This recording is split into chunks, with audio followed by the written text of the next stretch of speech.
impossibilities. And I truly mean that, and you will see why. This here is outside of Cusco, Peru, Ollantaytambo, and it's called the Temple of the Condor. It's the back entrance, the back entrance of Ollantaytambo. When you go there, make sure that you tell your guide that you would like to see the Temple of the Condor, because otherwise you will never be shown. You will never be led there. Because Ollantaytambo, they bring you up the front, you go to the top, you look at the massive megalithic structures, which of course you should go check out, but nobody talks about, or nobody tells you that there's this back entrance as well. Now, the Temple of the Condor is anything but a temple. It was a quarry. Now, quick interjection again, real quick. Have you ever noticed that anything, when you read the stuff by the archaeologists, and let me just be clear for one thing. Here's the interjection to the interjection. The archaeologists are doing an incredible job. I truly love those guys, because sometimes the stuff that they discover, the stuff that they come out with, is stuff that I can use. So it's great, it's fantastic. It's just that I know from many lectures that I've given with archaeologists, where we would have like a panel, a pro and a con panel, and of course I was always on the losing end, because that's just how it is. It's truly interesting to have been in the presence of archaeologists where on stage they would try to rip me apart in midair. Of course they all miserably failed, but the bottom line is that afterwards, and so is life, you meet up at the hotel bar, you have a couple of beers together, regardless of what happened an hour earlier. And I have yet to meet one archaeologist who tells me that we're wrong. And that they only hold one stance in public because that is what they're expected to do by their university. And that has nothing to do, well, they, quote unquote, they, whoever they are, want to keep this stuff under wraps, because obviously it's not under wraps, otherwise we wouldn't be here, let's be honest. And so, if you are told over a couple of years that I cannot side with you because I have a family to feed and I'm waiting for my paycheck, that is necessity. And then all of a sudden it becomes very understandable why there's this resistance right now. But this is why this is so awesome that the next generation of teachers will incorporate this in their curriculums. Curricula.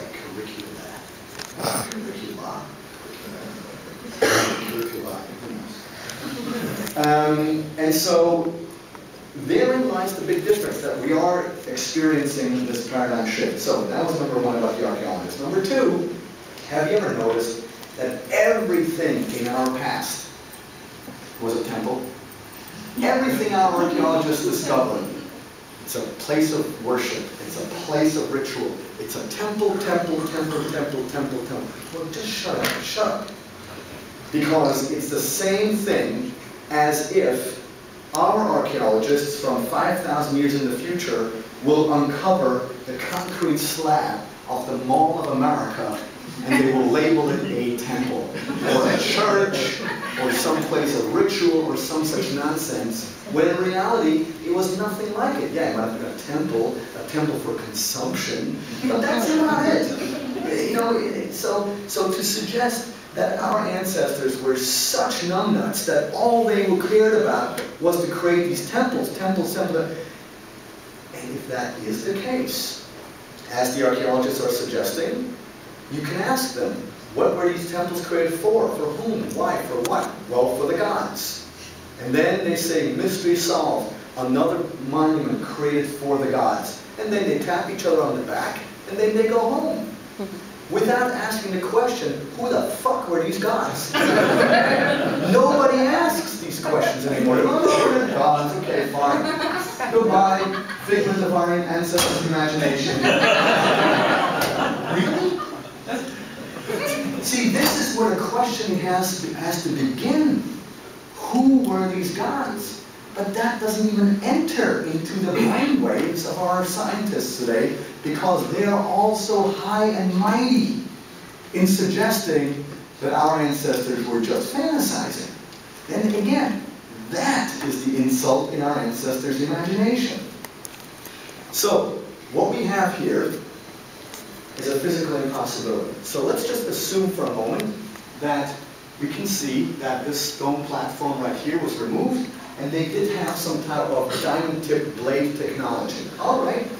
So you lower a blade here, you lower a blade here, and then you lower a blade down the back in order to free that platform or that block right there. Now let's assume, let's utilize the same process with this thing right here. You lower or you enter a blade here, you insert a blade here, you insert it here, you insert it here. And then what? And then what? Because we can clearly see that this bridge is solid. There is no way to lower a blade behind here in order to free this. And now as if somebody wanted to fuck with us, they put the block right next to it that fit exactly into here. There it is. And there is no loss of material on the edges. Nothing. The thing fits in like a puzzle piece. It is extraordinary. So what we are looking at here is a physical impossibility. How is it done? Now, just so you have an overview or a bigger understanding of this, I just talked about these two blocks. But look at that picture. Before they were able to remove these two, they had to remove all these other blocks that were cut out here, and one giant one like this. It's absolutely insane. Now, we all know that Ollantaytambo, on the top, we have these giant megalithic structures. Do you think any archaeologist has gone through the trouble to measure those blocks up there, and then measure the blocks or the outcrops down here to see if this might have been the quarry where they got the megalithic blocks for up there? No. Those questions are irrelevant. Who cares about that? Now, they call themselves scientists. Sometimes I wonder.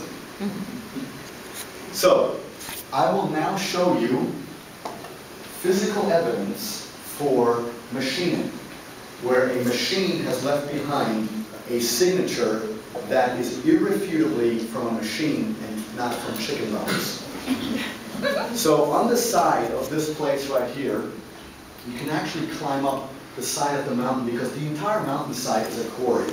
And so you can actually climb up the side, and there's a little pathway that goes up here, and you have these monoliths that are just laying in the path, as if this construction site had just been abandoned overnight, as if nothing had happened. I mean, as if, you know, somebody called out for lunch, they all went to lunch, and nobody came back. Maybe it was food poisoning, and everybody got killed, who knows. But so you come down here like that, you climb up here, you go higher. This is the monolith that we just looked at. You go higher and higher, and you cannot suffer from vertigo, because you will be peeled against the wall. Your toes will be in midair, so quite exciting. And then you will arrive at this outcrop that has been carved out of the mountain. And then I want you to jump up here and look down to your feet, and this is what you'll see.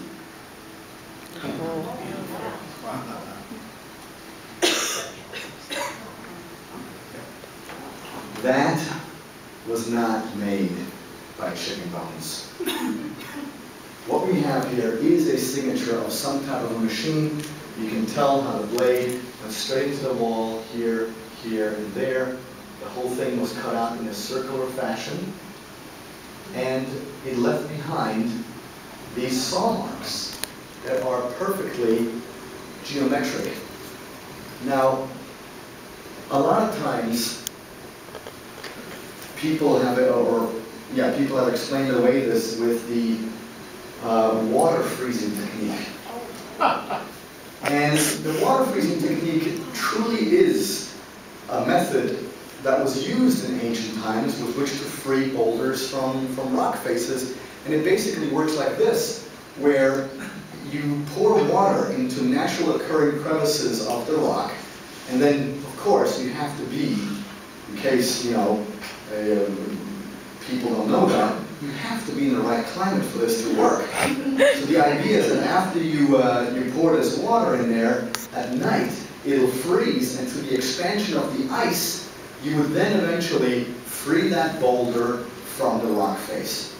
So that method has been used all over the world in, of course, the right, places of climate.